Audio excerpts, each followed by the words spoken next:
भोपाल में 2 दिन बाद राजधानी वासियों को बहुप्रतीक्षित सुभाष नगर आरओबी की सौगात मिलने जा रही है। मुख्यमंत्री शिवराज सिंह चौहान रविवार शाम ब्रिज का लोकार्पण कर उसे शहर वासियों के सुपुर्द कर देंगे। उससे पहले शुक्रवार दोपहर चिकित्सा शिक्षा मंत्री विश्वास सारंग ने राजधानी के प्रभात पेट्रोल पंप चौराहा पहुंचकर मुख्यमंत्री के सभा स्थल का निरीक्षण कर जायजा लिया। निरीक्षण के दौरान सारंग ने आला अधिकारियों के साथ सभा स्थल पर बनने वाले मंच, ब्रिज की साफ सफाई सहित अन्य कामों का निरीक्षण कर समीक्षा की। निरीक्षण करने के बाद चिकित्सा शिक्षा मंत्री विश्वास कैलाश सारंग ने कहा कि 5 लाख आबादी को सुविधा देने वाला सुभाष नगर आरओबी बनकर तैयार हो गया है, जिसे हम मुख्यमंत्री के माध्यम से भोपाल के साथ ही नरेला विधानसभा क्षेत्र की जनता को सौंपने जा रहे हैं। सारंग ने कहा कि रविवार शाम मुख्यमंत्री शिवराज सिंह चौहान सुभाष चंद्र बोस की जयंती पर इस ब्रिज को जनता के लिए लोकार्पित करेंगे। और आगे मंत्री सारंग ने कहा कि देश इस समय आज़ादी की 75वीं वर्षगांठ मना रहा है और सुभाष चंद्र बोस ने 7 समुंदर पार जाकर आज़ाद हिंद फौज का निर्माण किया था और हम प्रदेश सरकार की ओर से उन्हें कृतज्ञ ज्ञापित करते हुए नए कलेवर में उनकी प्रतिमा का भी लोकार्पण किया जाएगा। देखिए, दिग्विजय सिंह जी को तो शिगुफेबाजी करने की आदत है। सही मायने में ये कांग्रेस की गुटबाजी का परिणाम है। अब दिग्विजय सिंह जी हैं कौन? प्रदेश अध्यक्ष हैं कमलनाथ जी, नेता प्रतिपक्ष हैं कमलनाथ जी, बेगानी शादी में अब्दुल्ला दीवाना। तो दिग्विजय सिंह को तो अपने आप को सुर्खियों में और न्यूज में बने रहने के लिए इस तरीके शगुफेबाजी करने की आदत है। कमलनाथ जी से तो माननीय मुख्यमंत्री जी मिल लिए। मुख्य मुद्दा ये आता है कि दिग्विजय सिंह जी केवल और केवल न्यूज में बने रहने के लिए इस तरह की बातें करते हैं। और अंदर की बात तो यह है कि कमलनाथ जी भी दिग्विजय सिंह को मिलने का समय नहीं दे रहे। सर, उमा भारती कांग्रेस ने उमा भारती जी के गायब होने के पोस्टर लगा दिए और शराबबंदी आंदोलन की याद दिला दी है उनके। चलिए, नमस्ते सर, एक पोस्टर लगा है, इंदौर में लगा था। सर एक कोरोना की बाइट दे दीजिए जो आज उसी का हमने स्थल निरीक्षण किया। कमिश्नर पुलिस, एडिशनल कमिश्नर और सभी प्रशासकीय अधिकारियों के साथ आज हमने यहाँ का स्थल निरीक्षण किया। 23 जनवरी शाम को 4:30 बजे सुभाष नगर के आरओबी का लोकार्पण माननीय मुख्यमंत्री जी करेंगे। के लिए बहुत प्रसन्नता की बात है कि भोपाल और खासकर नरेला विधानसभा को हम माननीय मुख्यमंत्री जी के सौजन्य से एक बड़ी उपलब्धि सौंपने वाले हैं।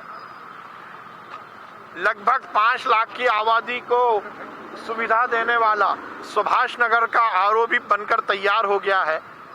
23 जनवरी शाम को 4:30 बजे सुभाष चंद्र बोस जी की जयंती पर माननीय मुख्यमंत्री जी सुभाष नगर आरओबी को जनता को लोकार्पित करेंगे।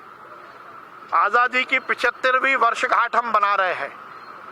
सुभाष चंद्र बोस जी ने इस देश की आजादी के लिए 7 समुंदर पार जाकर आजाद हिंद फौज का निर्माण किया और हम मध्य प्रदेश सरकार की ओर से उनको कृतज्ञता ज्ञापित करते हुए जहां एक और प्रभात पेट्रोल पंप पर सुभाष चंद्र बोस जी की प्रतिमा के नए कलेवर का लोकार्पण कर रहे हैं, तो उसके साथ ही सुभाष नगर आरओबी का लोकार्पण और उसके साथ ही आजाद हिंद फौज की पूरी जो भी देश की आज़ादी के लिए जो उनके पूरे सार्थक प्रयास थे उसको वर्णित करते हुए हम एक पार्क भी बना रहे हैं जो सुभाष चंद्र बोस जी को समर्पित रहेगा।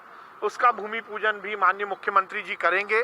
23 जनवरी रविवार शाम को 4:30 बजे सुभाष नगर के आरओबी का लोकार्पण माननीय मुख्यमंत्री जी के कर कमलों से होगा। आज उसी का आप कौन से बूथ पे जाएंगे? मैं कल वार्ड नंबर 69 के 250 नंबर बूथ पर गया था और कुशाभाऊ ठाकरे जी की जन्म शताब्दी वर्ष पर हमने ये निश्चित किया है कि पूरे प्रदेश में बूथ स्तर पर हमारे संगठन का विस्तार हम करेंगे और ये सुनिश्चित करेंगे कि हर वर्ग में, हर क्षेत्र में भारतीय जनता पार्टी का विस्तार हो। सर्वस्पर्शी और सर्वव्यापी भाजपा का जो हमारा नारा है उसको हम चरितार्थ करेंगे और इसीलिए पूरे प्रदेश में ये कार्यक्रम चल रहा है। माननीय मुख्यमंत्री जी से लेकर प्रदेश अध्यक्ष जी से लेकर हर एक छोटा बड़ा कार्यकर्ता इस माध्यम से संगठन का विस्तार करने में लगा है। ठीक है भाई। बहुत दिन और कल से शुरू, कल से पूरा शुरू, कल से रोज बोलूंगा ना। सर प्रदेश में देखिए 24 घंटे में 9,603 पॉजिटिव केस आए हैं।